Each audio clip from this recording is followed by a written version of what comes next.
Hello and welcome to Sam's on Wrestling. That's very reverent. Hello! Hello! Jay, a bit of Jay Hunter there. Hello! Hi.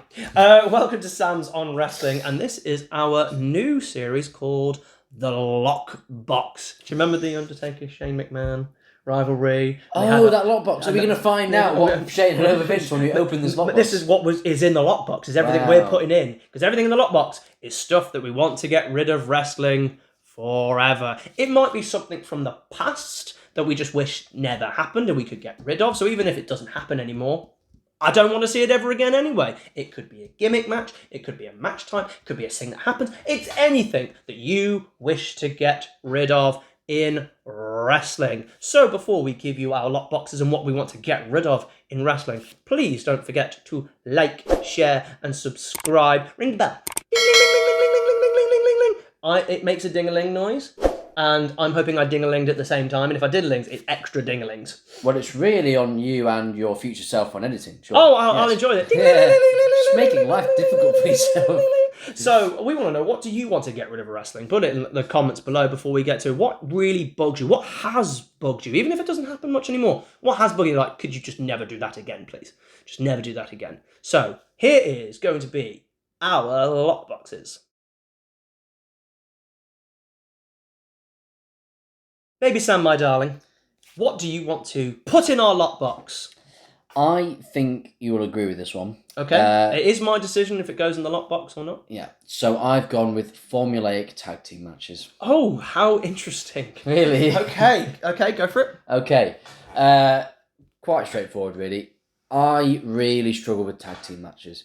I always have, because they are the same match every single time with varying lengths, but every single time you get a bit of wrestling and then you basically get the heels isolate one of, usually the least popular, babyface tag team member. Or the smaller one. Or the smaller one with less power. And they basically have them in the corner for ages, and then they just, oh no, they're not going to get to the corner, not going to get to the corner. What eventually happens after a varying length of time is they eventually get the hot tag. Hot tag happens, you get one or two things happens. They have the hot tag, you have a bit of kerfuffle, and then the babyfaces win. Or you have the hot tag, and you have a bit of a kerfuffle, and then the heels win through shenanigans. And that's a tag team match. And it's so boring. It's formulaic. You just can see, I know exactly what's going to happen beat by beat. He's going for the tag, and I know he's not going to get the tag. And he doesn't get the tag. Working him for a bit more. What if they get the tag during a ladder match at WrestleMania 40? That was fantastic. Best hot tag in the business. That wasn't formulaic. That was good.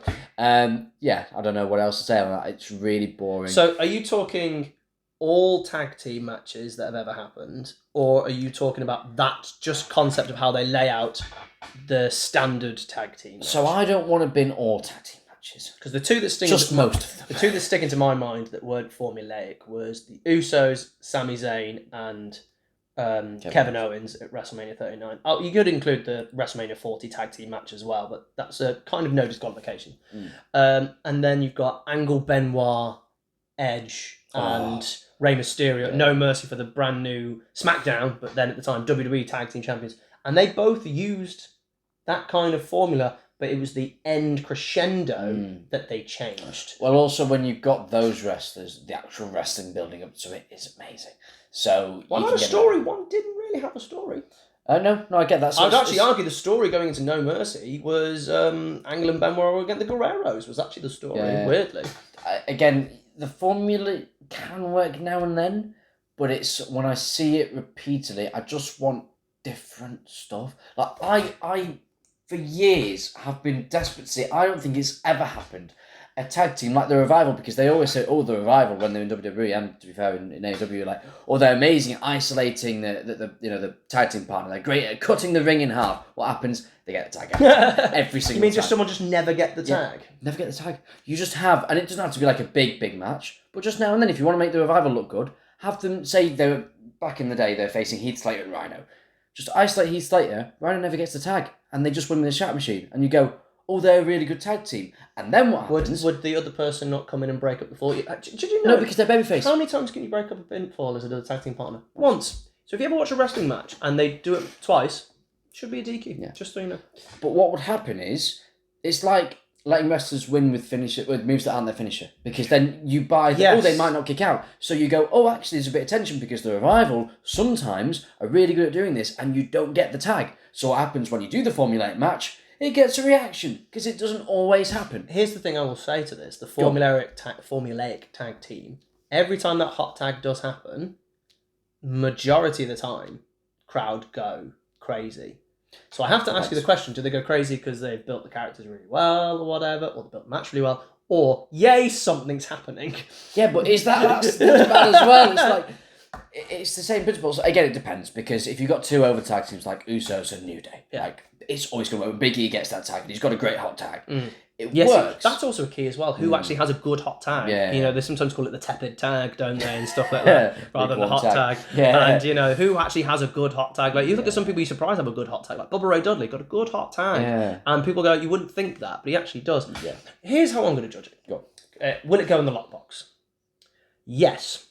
And the reason it's going in the lockbox, Sam, is because I also have this on my list. Do you actually? Yes, I do. There you go. I'm much more aggressive. I've got tag team matches are quite. It might even be a controversial opinion, but now that you said that, it might not be that controversial. I'm actually the exact same thing as you. I not to the same extent as you, because I like it when it's tag team wrestlers, because if they've done it for a while, they know how to not fall into that formula. The problem you run into is people have been thrown together, or randomly when two main eventers tag against another two main eventers. That tag team match is always the same. Every time it's on TV, or it's a run-of-the-mill tag team match on a PLE, I don't care. You're absolutely right. If it's a big tag team match, sometimes I always say you're looking for two hot tags, actually. You know a tag team match is good when it gets two hot tags. And I just don't understand why they don't flip-flop more. That's the thing. A great tag team match for me is when multiple tags happening. They take over, they then get back in control, they take over, they get... Like, you're talking about forming that thing where the heels take over for ages and then they get a hot tag. Think Super Cena when he was on his singles run. Beating up, Super Cena wins. That's exactly what these tag team are. They are the Super Cena of matches. I am the exact same as you. Sam, that is in the lockbox. Hey. So, with the first thing in the lockbox, there we go. It's shut. What's joining the formulaic tag team matches in there? Sam, what have you got for me? I think you took one of mine from the future. I think you've got this as well. Go on. This annoys me more than, I think, anything else come January. Gets to January, and this annoys me more than anything else. This your brain's got an idea, but I don't think it's exactly this. I right? think I know, okay. Go on then, what do you think? I'm intrigued. Is it a lack of qualifier matches for the Rumble? No, I'm okay with that. But it is the Rumble. Generic theme music. WWE right now is in one of the worst spells. I've forgotten who they're with. It's like Death Rebel. Death Rebel. I knew it. And they've just had CFOs who are fantastic. Yeah. And obviously, you know, Brian Johnston. No, that's the guy from AC/DC. He'd be good. He would have been great. Yeah. Please help me out. Jim Johnson. Jim Johnson, not Brian Johnson from AC/DC. His is great. He's really, really, really good. And you'd watch the Royal Rumble, and I have to wait for the Titantron to know who I would say about 40% of the wrestlers are, particularly in the women's one. Women's in 2024 have some of the worst theme music ever. And they've started to try and overcome this by putting a thing at the beginning. You know, like Chelsea Green's like, Chelsea Green, which is great. So you know it's Chelsea Green. And then, nothing. And it's bugging me so much because there are some amazing theme songs, I think, of Roman's God theme. And that is like, wow. Yeah. I'm trying to think of new ones in the last like 5 years or whatever. But they're just so much, it's just like, and that's it. And you're just like, why have we gone back to like 2003 on Velocity all of a sudden? Yeah.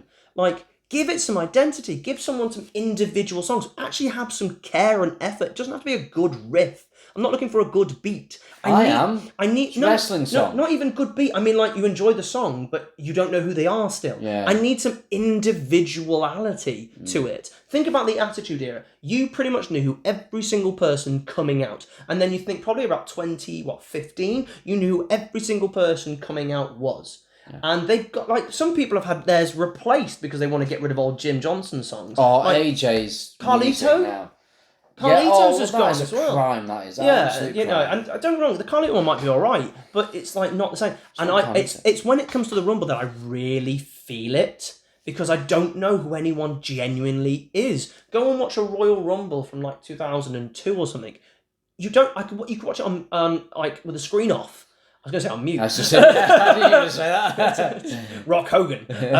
But you know who's coming out immediately from mute. You don't need anyone to tell me. I need the Titantron to tell me who's coming out. And that is a real problem right now. When we do the power rankings, we literally have a section called entrances. Yeah.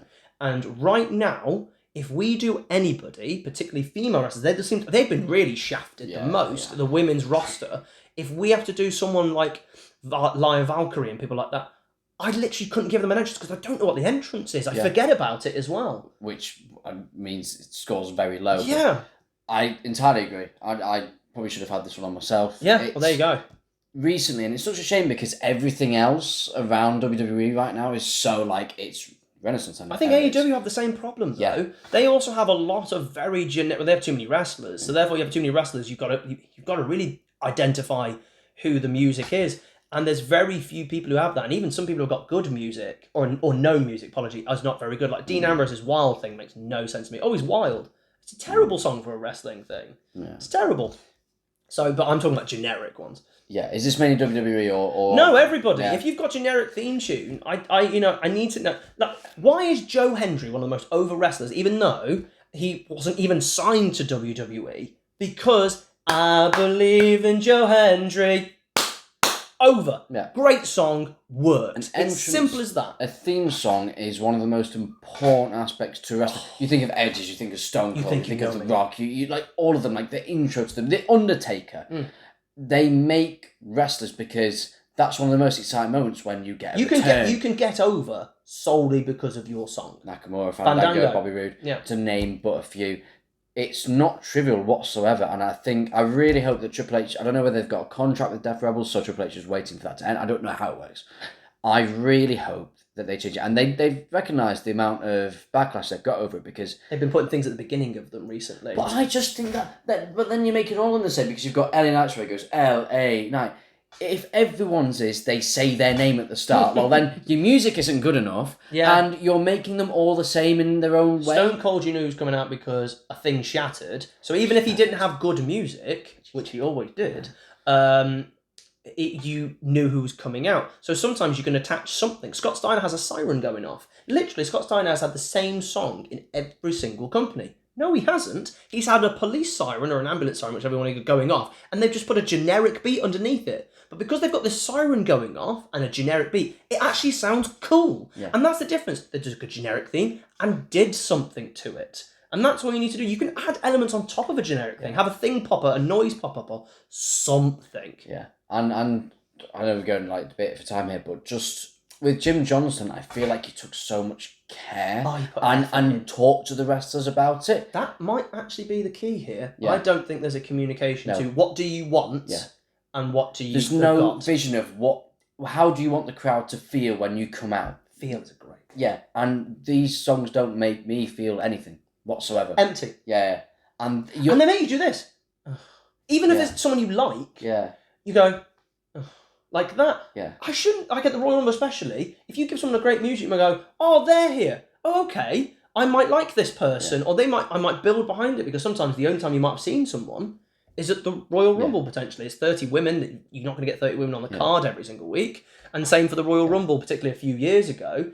When the roster goes down small, sometimes you might not see somebody. And this is their one chance to shine. Make the crowd go, oh, this person, okay. Rather than already just go, oh, you're not someone. It can make you feel like a big deal. And if you think when you're a kid, if you love like an entrance theme, you'll mimic it and you'll play it and pretend to be it. How many kids are doing that? I'm sure they're doing it. I've been singing I Believe in Joe Hendry for the last 2 weeks. And you're in your 30s. Yeah. So, I mean, that's its own problem. But it's the same I was there when he won the What Culture World title. Oh, you were, weren't you? I was there. That's how old I am. Yeah. What Culture? Do you remember WCPW? Oh. I was there when Joe Hendry won the title, so he is my boy. He's your boy. I'm not angry with that. I love Joe Hendry.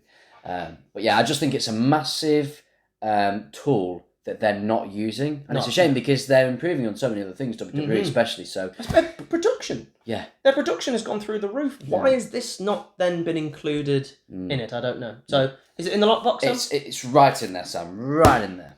That's so we've had our first lockbox, and both of them have gone in. Do you agree? Do you care for generic? Why would you not have that in? Do you mind the tag team match? Does it bother you that much? Would you have it in your lockbox? Shane, what did Vince have in the lockbox? Generic tag teams. No. What controversial lockbox things would you want to get rid of? Do you have some normal ones? These are quite normal and generic. Do you have generic things? Do you have any ones that I want to get rid of this and it's Kevin Owens? What's wrong with you? We love Kevin Owens. Is it Joe Hendry? No. I will not have him in a lockbox. If you say Joe Hendry, you're dead. Is it Carly? Might not be able to fit him in, but we'll try and... No, I liked him as a world champion. So, thank you very much for joining us for our lockbox. We will do the lockbox again at some other time in the future. Don't forget to like, share, and subscribe, and we will see you very soon. Why did Shane have a Hell in a Cell with The Undertaker at WrestleMania 32? Because Sting got injured, and his dad didn't like him, and Undertaker had no one. And we live in a sad world.